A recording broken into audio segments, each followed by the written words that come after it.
Olá a todos, eu sou Maria Angélica Filch, sou nutricionista, sou presidente da Associação Brasileira de Fitoterapia e estou aqui hoje para falar um pouquinho sobre fitoterapia, principalmente na questão da legislação de fitoterapia. O que o nutricionista precisa saber e estar atualizado para poder prescrever em fitoterapia e quais os cuidados que ele deve ter para isso. Então, começamos falando o que é a fitoterapia propriamente dita. Então, temos que lembrar alguns detalhes importantes para poder prescrever. Primeiro, o que é a fitoterapia? A fitoterapia, ela é a utilização de plantas medicinais, então em sua totalidade, Pode até ser em pó, em extrato seco, em extrato concentrado, extrato fluido, mas não é um princípio ativo isolado, e sim é a planta como um todo ou uma parte da planta como um todo.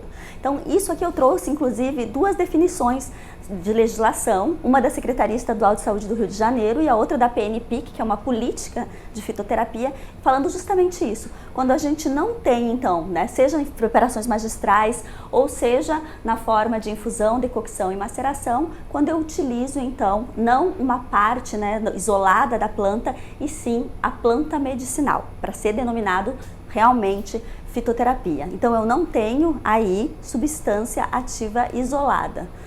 Eu tenho aí, não posso utilizar substância ativa isolada, e aí sim eu não estou, se eu fugir disso, eu não estou mais falando em fitoterapia. Falando da política, como eu disse, a gente tem uma política, da onde surgiu, principalmente no SUS, a questão da fitoterapia e como ela começou a se fortalecer. Eu tenho essa política que surgiu em 2006, em maio de 2006, que é a portaria 971, que falou que as políticas, as PNPICs, a Política Nacional, então, de Práticas Integrativas e Complementares. A fitoterapia, ela entrou dentro desta política, já lá, quando começou com 5 políticas, 5 práticas, a fitoterapia, ela entrou e foi inserida como uma das primeiras práticas. Ela e a medicina tradicional chinesa, junto com a homeopatia, junto com o termalismo, eles foram ali, as primeiras práticas integrativas que surgiram. A partir desta política foi lançado então pelo Ministério da Saúde o programa de práticas integrativas e o programa de plantas medicinais e fitoterapia dentro do Sistema Único de Saúde. Isso aconteceu em 2006. Já em 2007, o Conselho então de Nutrição, o Conselho Federal de Nutrição, veio e colocou a fitoterapia como uma especialidade do nutricionista. Então essa demanda surgiu a partir desta política feita pelo Ministério da Saúde em 2006.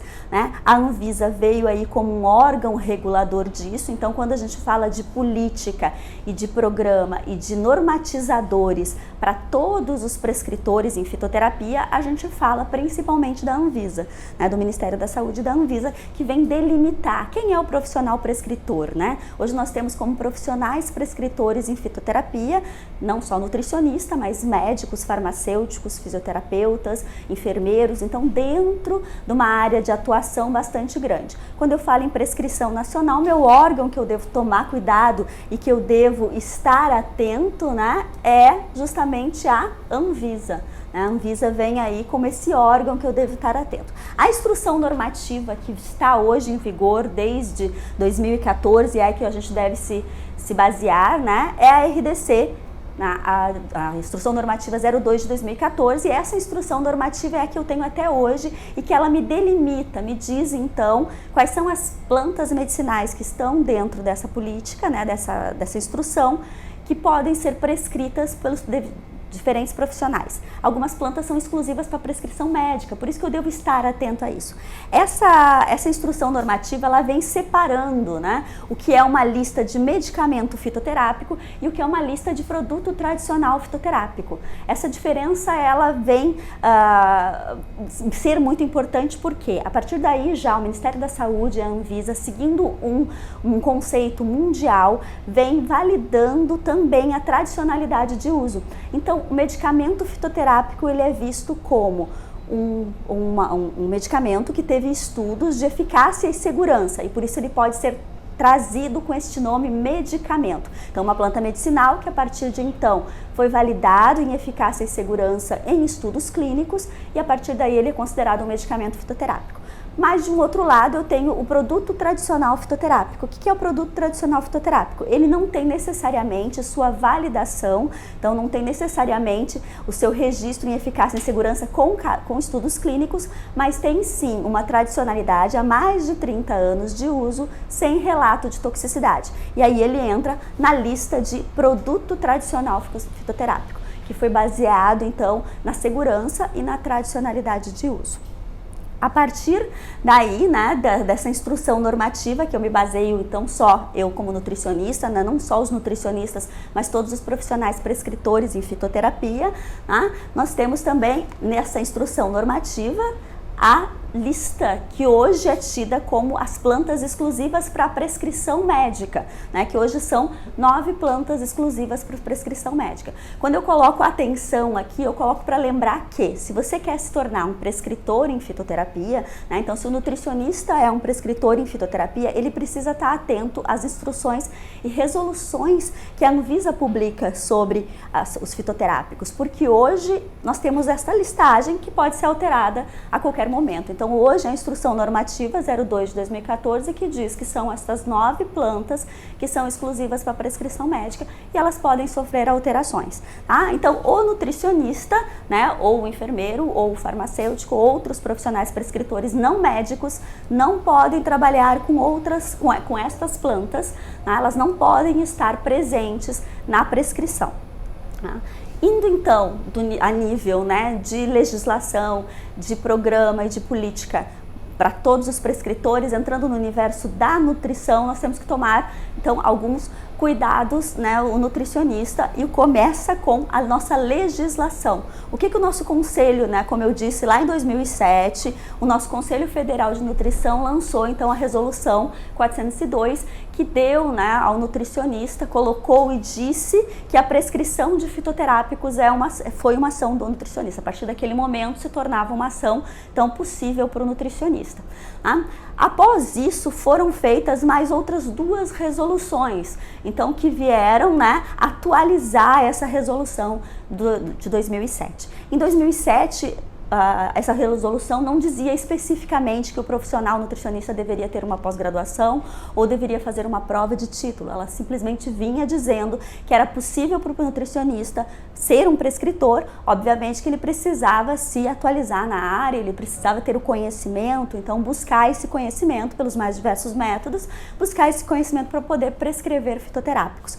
Essas outras 2 resoluções que vieram na sequência firmaram isso, mas colocaram algumas outras questões, né, presentes nessa resolução. Então, a primeira delas, aqui em 2013, veio dizer que era necessário que o nutricionista, então, ou fizesse uma pós-graduação na área, ou fosse em busca do título de especialista que é dado pela nossa associação, pela Associação Brasileira de Nutrição, pela ASBRAN. Então, o nutricionista ele tinha esses 2 caminhos para percorrer, né? E a partir daí, 3 anos após a publicação, então em 2016, a partir daquele momento, ele teria que estar num destes 2 lugares para poder prescrever fitoterápicos.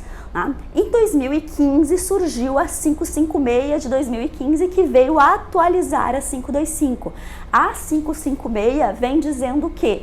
Que a partir então, todos os nutricionistas que estiverem matriculados ou estiverem dentro, né, de uma pós-graduação anterior à data de publicação, então anterior a 11 de maio de 2015, após a conclusão de sua pós-graduação, deve levar o título, né, o seu diploma, né, ou melhor, o seu certificado de conclusão até o seu conselho e aí registrar o seu certificado de conclusão e com isso ele está apto à prescrição de fitoterápicos magistrais. Caso o nutricionista não esteja inscrito numa pós-graduação ou não tenha já concluído uma pós-graduação até esta data, ele deve passar pela prova da ASBRAN, então a nossa prova de título, para poder ser um especialista em fitoterapia e aí sim poder prescrever fitoterápicos magistrais. Essa observação é bastante importante, a gente está falando aqui de fitoterápicos magistrais, porque a fitoterapia ela pode ser, né, prescrita de várias formas, né? Então, falando aqui da prova de título, ela vem justamente como uma opção para o nutricionista, então, ou aquele que realmente já fez a pós-graduação, né, depois dessa data e vai fazer a prova de título para poder ter esse título de especialista em nutrição. Também tem a opção se você vai por meritocracia, então você manda toda a documentação para a Asbram, né, quando sai o edital. Saiu um edital em 2017, a gente provavelmente terá um novo edital agora no segundo semestre. O edital deve ser lançado já no primeiro semestre, mas a partir do segundo semestre provavelmente já vai ser a prova para este ano de 2019. Né? Então, a titulação da Asbram para se tornar um nutricionista especialista em fitoterapia. Então, temos aí, desta forma, ser um prescritor magistral, né? Então, essa prescrição, ela é importante, né? Nós vamos delimitar agora o que é um prescritor magistral de fitoterapia ou o que são as minhas possíveis ações de fitoterapia. Quando eu estou fazendo fitoterapia, né? Então, eu estou fazendo fitoterapia em vários momentos. Uma delas pode ser dentro do próprio plano alimentar. Colocar, entender e conhecer as plantas medicinais, ela pode ser feita também para inclusão no seu plano alimentar. Então, se você não é um fitoterapeuta, né, um nutricionista que tenha o título de especialista, ou você não é um nutricionista que tenha feito entrado numa pós-graduação anterior à data de publicação, você não pode mandar uma prescrição magistral, uma receita de fitoterápico para uma farmácia magistral. Mas se você tem o conhecimento, né, se você fez depois dessa ação, enquanto você não tira a sua titulação, você pode colocar a fitoterapia dentro do universo, por exemplo, do plano alimentar do paciente. Quando eu coloco uma planta medicinal de forma correta e obedecendo e entendendo os critérios dela de inclusão, eu também consigo fazer isso dentro de um plano alimentar.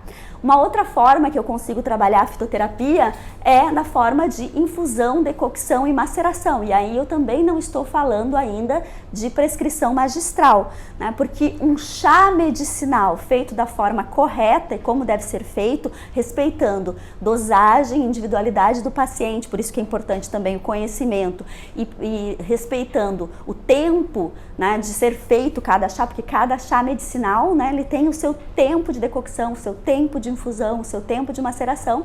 Respeitando isso, e a gente tem já uma RDC da Anvisa, que é a RDC de 26 de 2014, que fala justamente do chá medicinal, eu também estou fazendo fitoterapia, né? Tem alguns cuidados que eu devo ter na elaboração e na forma de fazer esse chá, e aí eu também não estou falando daquele chá de saquinho que o paciente pode obter, né, num supermercado ou em uma drogaria. Eu não estou falando, que eu chamo isso de chá recreativo, né? A gente está falando do chá medicinal mesmo, onde eu obtenho a partir da droga vegetal, então da droga seca ou fresca, então da droga vegetal. A partir daquele momento eu posso trabalhar, seja com as folhas, com as flores, com as raízes, com as sementes, né? Eu posso trabalhar a fitoterapia na forma de infusão, decocção ou maceração. E também estou fazendo fitoterapia.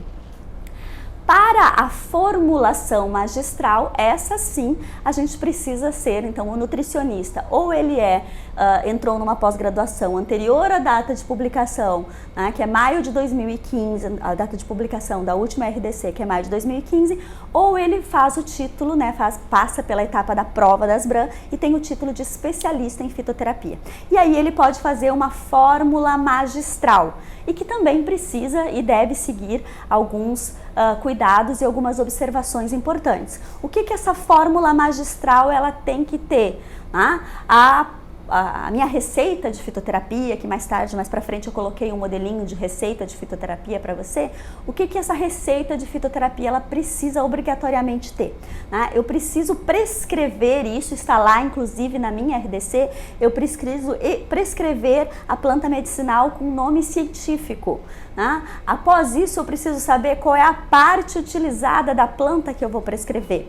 Né? Nome vulgar, ele é opcional, eu não tenho necessariamente que colocá-lo na minha prescrição. Né? E eu preciso colocar, se minha planta tiver, uma concentração e uma padronização. O que são essas informações? Né? Por que é importante eu colocar nome científico? Por exemplo, eu tenho a mesma planta com nomes populares iguais, né, e com nomes científicos completamente diferentes que atuam de formas completamente diferentes. Podemos dar o exemplo, por exemplo, de um boldo, né? O boldo é uma planta que no Brasil eu tenho muitas espécies de boldo e que vão atuar em formas diferentes no meu organismo, né? Eu tenho, por exemplo, o boldo do Chile, que é onde a maioria dos estudos vão para a questão hepatoprotetora, né? Que é o Pneumopemus boldus, que é completamente diferente do que o Plectanthus barbados, que é o falso boldo, que vai atuar muito mais a nível gástrico. Então, não adianta simplesmente eu colocar boldo, que seria um nome vulgar, na minha formulação. Eu não estou fazendo a fitoterapia da forma correta, e isso acontece para várias outras plantas. Parte da planta utilizada, quem entende de fitoterapia, quem prescreve fitoterapia, sabe que a mesma planta pode ser usada, partes diferentes para ações diferentes no meu organismo. Então, por exemplo, a gente pega a laranja da terra, que é o Citrus aurantium, e na fitoterapia eu posso utilizar o Citrus aurantium, a parte do fruto do Citrus aurantium, como uma ação principalmente para redução de peso, e quando eu utilizo a folha do Citrus aurantium, eu tenho completamente outra ação no organismo, porque ela é muito mais imunomoduladora e muito mais protetora do sistema respiratório. Então eu tenho a mesma planta atuando em formas completamente diferentes. Se eu não colocar a parte da planta utilizada neste caso, eu posso estar cometendo também um equívoco junto à farmácia, né? O farmacêutico pode usar incorretamente a planta que eu estou pedindo, né? Na questão da concentração e da padronização também é muito importante. Quando eu trabalho, por exemplo, com uma cápsula, o que eu posso colocar dentro de uma cápsula? Eu não coloco a planta seca dentro de uma cápsula, eu coloco a planta em pó, ou eu coloco um extrato concentrado, ou eu coloco um extrato padronizado. Então, a partir do momento que eu tenho um pó de planta, que eu posso ter, por exemplo, a carqueja, que é a Bacharis tremera, que se eu tiver 1 grama da carqueja, eu tenho no mercado um extrato concentrado dela a 4:1. O que quer dizer 4:1? Quer dizer que esse extrato, ele é 4 vezes mais concentrado que o pó da planta. Isso quer dizer que eu posso usar uma dose 4 vezes menor do que a dose que eu usaria em pó. Outro extrato é o extrato padronizado, que a gente vê muito no mercado também. As plantas são padronizadas em um marcador, e este marcador, ele é diferente dependendo da planta. Então, uma planta muito conhecida no meio da nutrição, que se usa muito, que é a cúrcuma longa. A cúrcuma longa, a gente vai ter, então, a parte utilizada dela como sendo o rizoma, e uma padronização no mercado em torno de 95% de curcuminoides. Então, este é, no caso, o extrato concentrado da cúrcuma longa, 95% de curcuminoides. E aí eu tenho, por exemplo, o Citrus aurantium, que eu falei aqui, que é a laranja da terra, que eu vou utilizar o fruto dele num extrato padronizado a 6% de sinefrina. Então, saber essa padronização também é muito importante para poder prescrever da forma correta a fitoterapia, né? E aí eu trouxe aqui alguns exemplos, né, que são as principais partes de plantas utilizadas na fitoterapia, né? Então eu tenho plantas, por exemplo, que eu vou utilizar o bulbo na fitoterapia. O que é o bulbo da planta? Eu tenho uma planta, as partes aéreas da planta inteira, que a gente pode chamar de herba, que são todas as partes da planta. Então, por exemplo, uma carqueja, né? Eu vou utilizar a planta toda menos a raiz. Então eu vou utilizar a herba da carqueja, que são as partes aéreas. Imediatamente após as partes aéreas da planta, quando começa a entrar para dentro da terra, eu tenho o rizoma, que apesar dele ser formado embaixo da terra, ele não é uma raiz. O rizoma, ele é um caule da planta. Então, por exemplo, a cúrcuma, que a gente utiliza o rizoma, o gengibre, que a gente utiliza o rizoma, ele é sim um caule subterrâneo. A partir do momento que ele fica pronto para ser colhido, ele é empurrado para fora, mas ele é produzido, né? Ele cresce, o crescimento dele é dentro da terra. Então eu tenho o rizoma, por exemplo, da cúrcuma e do gengibre. Imediatamente após o rizoma, eu tenho a raiz da planta, e aí eu tenho algumas plantas que eu vou utilizar a raiz. O ginseng, por exemplo, a gente utiliza a raiz na fitoterapia. E imediatamente após a raiz, mais abaixo da raiz, eu tenho o bulbo da planta. Então, algumas plantas eu vou utilizar o bulbo, por exemplo, a garra do diabo, que é o Harpagophytus procumbens, eu vou utilizar o bulbo. O alho é o bulbo também que a gente utiliza, né? Casca da planta, eu tenho várias plantas que eu vou utilizar a casca. A canela, por exemplo, é uma planta que se utiliza utiliza a casca na fitoterapia. Flor, eu tenho várias plantas que eu vou utilizar as flores, por exemplo, o hibisco é uma planta que eu vou utilizar as flores, né? Folhas são diversas, Camellia sinensis, que é o chá verde, né? Que eu vou utilizar. O fruto, a gente já falou aqui da laranja da terra, que a gente utiliza o fruto, a erva, como eu disse, a carqueja, a raiz, o ginseng, rizoma, gengibre, e a cúrcuma, como eu já disse. Sementes, por exemplo, a gente pode ter a castanha da Índia, que eu vou utilizar as sementes da planta, a uva, que é a vitis vinifera, que a gente vai utilizar as sementes também na fitoterapia. E eu tenho os estigmas, que são um pouco mais raros, mas, por exemplo, o cabelo de milho, eu vou utilizar um estigma. O crocus sativus, que é o açafrão verdadeiro, também utilizo o estigma. O estigma é, a partir da floração, eu tenho o pistilo da planta e esse eu chamo de estigma. Cada parte da planta vai ser usada para uma ação diferente, né? E é a parte medicinal, a parte que a gente tem estudos na fitoterapia. A partir disso, então, eu falei que eu posso colocar dentro de uma cápsula a droga vegetal em pó, eu posso colocar o extrato seco concentrado, como eu disse o exemplo da Bacharis, e eu posso colocar o extrato seco padronizado. Então, o pó da planta, ele sempre vai dar um volume maior do que o extrato seco concentrado. Então, por exemplo, eu vou precisar ter mais cápsulas para colocar a mesma coisa que eu colocaria com extrato concentrado com extrato padronizado. Então, o diferencial de você trabalhar com extratos é trabalhar de uma forma que você possa dar um menor número de cápsulas para o seu paciente e a partir daí ter uma melhor adesão ao tratamento. Eu trouxe aqui justamente um exemplo, né, de uma fórmula magistral trabalhando dessas três formas que nós falamos, com pó, com extrato seco concentrado e com extrato seco padronizado, justamente para facilitar o entendimento. Então eu preciso, o que eu tenho que ter numa receita de fitoterapia? O nome do paciente, né, que aqui a gente colocou um nome fictício, o nome do paciente. O nutricionista necessariamente vai prescrever em uso oral. O nutricionista não prescreve por outra forma, por outra via de administração. A nossa via de administração é exclusivamente sistema digestório. Então você não vai trabalhar com uso externo, não vai trabalhar com uso tópico. O nutricionista só trabalha com plantas com uso oral. E aqui eu coloquei 3 exemplos. Então esse primeiro, Citrus aurantium, como eu disse, a laranja da terra, a parte utilizada é o fruto, o extrato seco padronizado em 6% de sinefrina e uma opção de dosagem. A Bacharis trimera, que é a carqueja, a parte utilizada, que são as partes aéreas, e um extrato concentrado nesta dosagem. Aí eu tenho o gengibre aqui, que é os gengibres officinalis, a parte utilizada dele, e nesse caso eu prescrevi em pó. Então eu tenho aqui uma fórmula magistral, esse é exatamente um exemplo de uma fórmula magistral, onde eu tenho um pó de planta, um extrato concentrado e um extrato padronizado. O que mais que eu preciso ter na minha formulação para ela estar correta? A forma farmacêutica. Então, nesse caso, eu vou dar doses em cápsulas para o paciente. Poderia ser em sachê, poderia ser dentro de um xarope ou uma tintura. As formas farmacêuticas são diversas. E aí eu estou dizendo que o tempo de uso, nesse caso 30 dias para o paciente, para ele tomar 2 vezes ao dia, e os horários. Isso tudo tem que aparecer. Importante que eu coloco sempre na minha receita, não repetir receita.